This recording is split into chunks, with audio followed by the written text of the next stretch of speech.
Hello. അപ്പം abroad താമസിക്കുന്ന കുട്ടികൾക്ക് അറിയാൻ പറ്റും എന്താണ് ഈ ഒറ്റപ്പെടൽ എന്നുള്ളത്. ആ ഒരു ലോൺലിനെസ് നമുക്കെല്ലാവർക്കും ഒറ്റയ്ക്ക് ഇരിക്കാൻ ഇഷ്ടമാണ്, പക്ഷെ ഒറ്റപ്പെടൽ ഇഷ്ടമല്ല. അങ്ങനെ ഒരു കാറ്റഗറിയാണ് ഞാനും. അപ്പോൾ after doing my assignments works ഇതൊക്കെ കഴിയുമ്പോഴേക്കും നമ്മൾ ഭയങ്കരമായിട്ട് സ്ട്രെസ്ഡ് ഔട്ടാവും.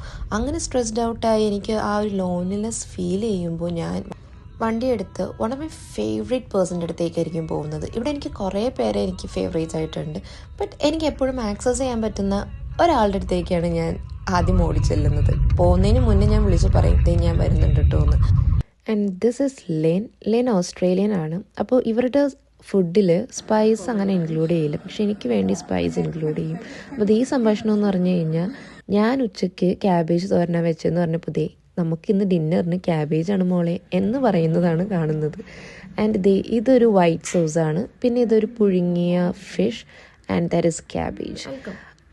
പിന്നെ ഞങ്ങളൊരു ചെറിയ വൈൻ ബോട്ടിലൊക്കെ പൊട്ടിച്ച് വൈനൊക്കെ കുടിച്ച് അങ്ങനെ കുറച്ച് നേരം സംസാരിച്ച് ഇരുന്ന് ഏകദേശം 5:30 ആയപ്പോഴാണ് ഞാൻ അവിടെ എത്തിയത്. പക്ഷേ അവിടെ നിന്ന് ഇറങ്ങിയത് ഏകദേശം ഒരു 12 മണിക്ക് ശേഷമാണ്.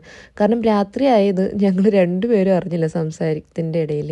അപ്പോൾ എൻ്റെ ഫ്രണ്ട്സ് നാട്ടിലുള്ളവർ പറയാറുണ്ട്, നിനക്ക് ഈ പ്രായമായിട്ടുള്ള അമ്മമ്മമാരേ ഉള്ളൂ ഫ്രണ്ട്സ് എന്നുള്ളത്. അവരെങ്കിലും കിട്ടിയത് ഭാഗ്യമെന്ന് പറഞ്ഞുകൊണ്ട് നിർത്തുന്നു. അപ്പോൾ അത്രയേ ഉള്ളൂ. ബൈ.